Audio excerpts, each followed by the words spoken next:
মুসলমানদের জন্য মুসলমানেরা বছর শুরু করে মুহররম মাস দিয়ে। মুসলমানদের মুহররম মাস হচ্ছে বছরের শুরুর মাস। 31st নাইট, এটা ইংরেজদের কালচার। 2025, 2026, 27 এগুলো হিন্দুদের কালচার। আসসালামু আলাইকুম রহমতুল্লাহ।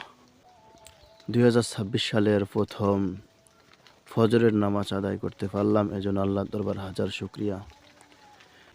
সকলে জানেন যে বছর পরিবর্তন হলো, 2025 বিদায় হয়ে 2026 আসলো।